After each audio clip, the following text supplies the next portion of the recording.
Today, we're going to figure out how to bring an item from one side of the world to the other.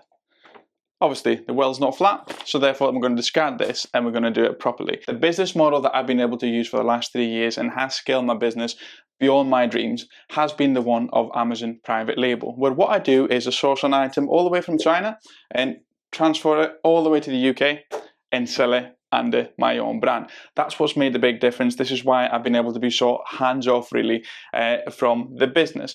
Now, there's different methods of transportation and there's different ways to import goods from China over to the UK, and that's what I'm going to be talking about here today. We're going to be talking about how long it takes, and we're going to be talking about the three main methods for which you can bring an item from China over to UK. There's other methods to do it too, but I'm going to use the ones that I've talked about.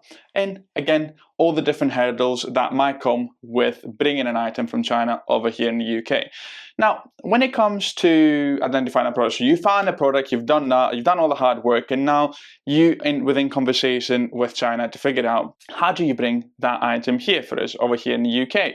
Now, China, you need to be very, very clear when you're talking to them.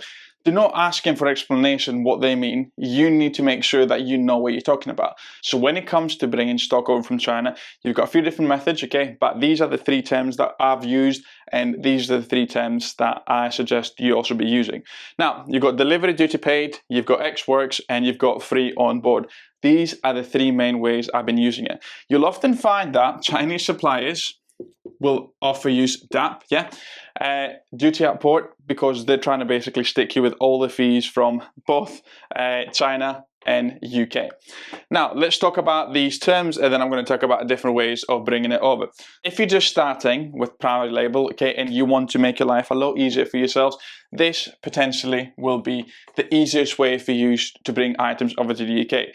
Delivery duty paid, it means that the seller, the supplier, is responsible for everything. So the supplier is responsible for everything. So from the moment you just buy, you have the item arrive to your destination and they've covered all the duties, they've covered VAT, they've covered taxes, they've covered absolutely everything. You do not need to have anything else that you have to pay. And this is something that I suggest people to do on their first order. Later on, as you bring in more containers, etc., you'll find that it's better for you to be doing Ex Works and FOB. Why is that? Because, let's be honest, if people doing delivery duty paid China, they're under declaring the value of their stock, so therefore they're paying less duty. But if that happens at revenue and customs, then they're not going to be looking at China, they're going to be looking at your own business. So if you've got small orders, your first initial orders, do delivery duty paid. Nice and easy. It's probably the simplest way of having the items, because they're responsible for every single part of the journey. If something happens to the item, they're responsible for duty, they're responsible for taxes, fees, everything. So you are going to get the item, for delivery to be paid, the item will arrive straight away to your destination over here in the UK without you having to think about VAT, without you having to pay about import duty. You don't have to think about that. They sort everything for you. Now, next thing we've got Ex Works. Now, Ex Works, what does that mean? Ex Works means the item is just in China, so as if it's coming out the factory. That's what Ex Works stand for. If you're asking the Chinese supplier, can you give me the price Ex Works, it means that they've just given you the price of the item coming out the factory, nothing else. No transportation of the item, nothing whatsoever. So you would then, if you're doing Ex Works, you would then contact a forwarder in order to bring those items over here in the UK. I've got a forwarder that I use, and everyone's in my Discord group, and if you want to get free access to my Discord group, all you got to do is just sign up to my newsletter, and the first thing that pops out is a free invitation to the Discord server. So you've got a forwarder and it brings it over. Another way of doing it is FOB. Now, FOB is free on board, and it means that they've brought it to a port. So it means that they've created the item, so they've done the Ex Works, plus there's an extra step. They've taken the item to the warehouse of the forwarder on one of the ports, plus also they've paid the duty, the Chinese duty, on port. Okay, so that's why you might find that FOB might be a bit more expensive than Ex Works. If you're thinking, well, hold on, am I just paying for the transportation from, let's say, for example, the center of China to port? It shouldn't really be that much. No, you're also paying the duty. Yeah, so that's why it might seem a bit more excessive for you. And then you've got the options. How do I bring this item over here? And what happens with the VAT and what happens with the import duty? So I'm going to go with the VAT and import duty first, and then I'm going to talk about the different ways of bringing it over. Now, as mentioned, if you're doing delivery duty paid, you don't have to think about anything else whatsoever for yourselves. Yeah, everything's done. You don't have to worry about VAT. You don't have to worry about import duty. Ex-works and FOB, you do have to worry about VAT and you do have to worry about import duty. Now, if you use a forwarder, if you use a UK forwarder, then you can actually do this. You can postpone your VAT, it says. So a little train.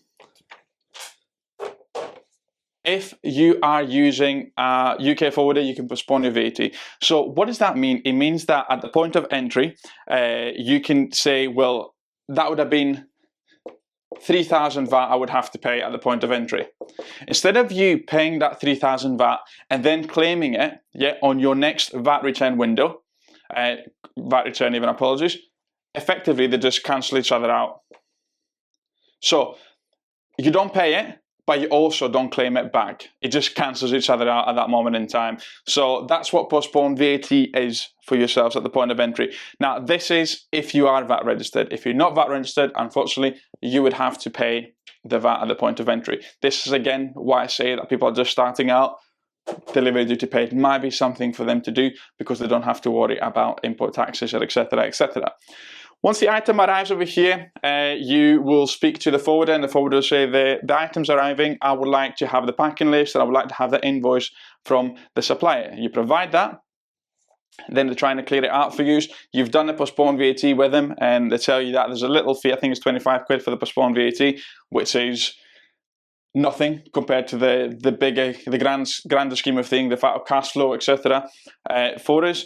And you also have to pay import duty. Yeah. Now, the import duty varies depending on what the HIS code is.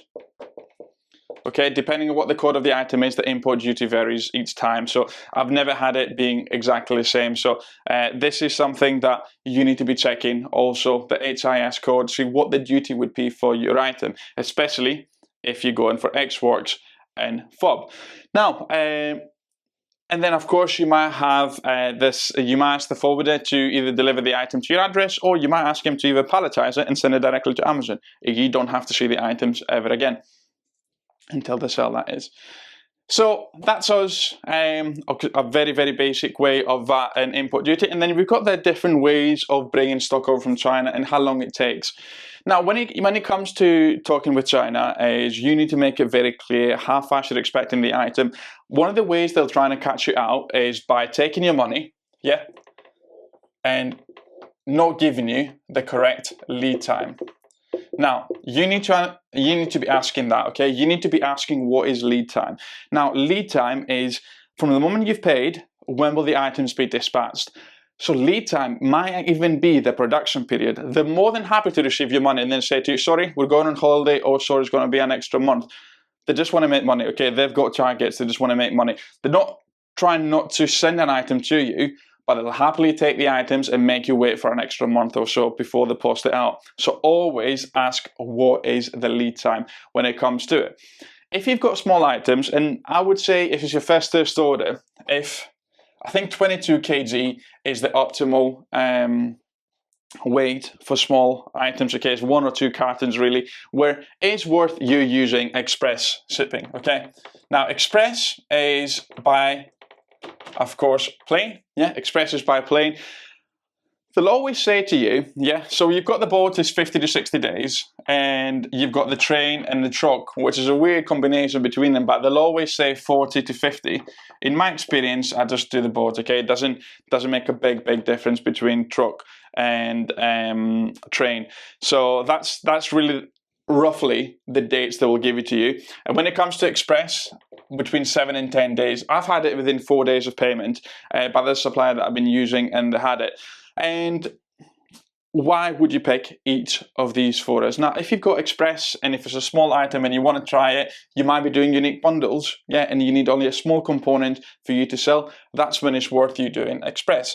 Otherwise, this becomes a lot more expensive. Like you could easily add to USD on the value of your good by having express, when you can have slow shipping. It takes longer, but you're saving a lot more for yourselves. This is where, when I'm talking about people ordering, it's worth ordering 500 to 600 units, yeah?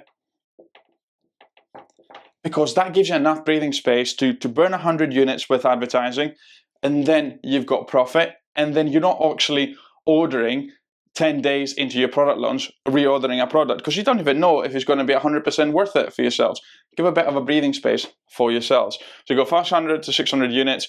I pretty much always go by boat. There is options of truck, there's options of train, and if you think the 10 days might make a bit of a difference for yourself, I've always found them interlapping, I'll be honest with you. And yeah, it just, you got to be thinking the distance that they've got to actually travel from China over to the UK. And there's issues happening now. Hopefully I've zoomed them just a little bit for yourself, but the journey that a lot of the times they might have to do is they can go through here, yeah, but if there's issues, if there's wars or whatever, unfortunately it's just an issue that happens.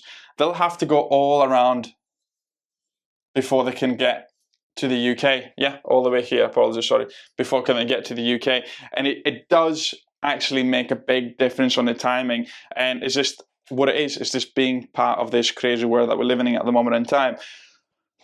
Yeah, but that's the journey really for him. You always stay in communication with him. Always make sure that you put a note for your calendar for yourself when to expect the items. You need to be chasing the suppliers for yourself. But if the item's on a boat, yeah, there's nothing they can do. Yeah, you can tell them, right, I can have a tracking number, can give us an update where the item is. They cannot make the boat go any faster.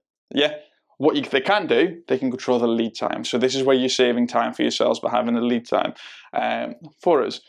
I hope this makes sense. Yeah, I love what I do. I love educating people with private labeling. I guess this is my teaching background coming to it. I offer mentoring, and if anyone wants to jump into doing Amazon private label mentoring or unique bundles, all you got to do is just visit my website and either sign up straight away for mentorship or just pick a free discovery call myself. That's there. But yeah, I hope I've helped one person today here. I don't get many views, so I really hope that I got one person that's enjoyed this and stayed till the end and now understands how to import goods from China. Have a good one, everyone. Thank you very much. And according to YouTube, this should be the next video you should be watching.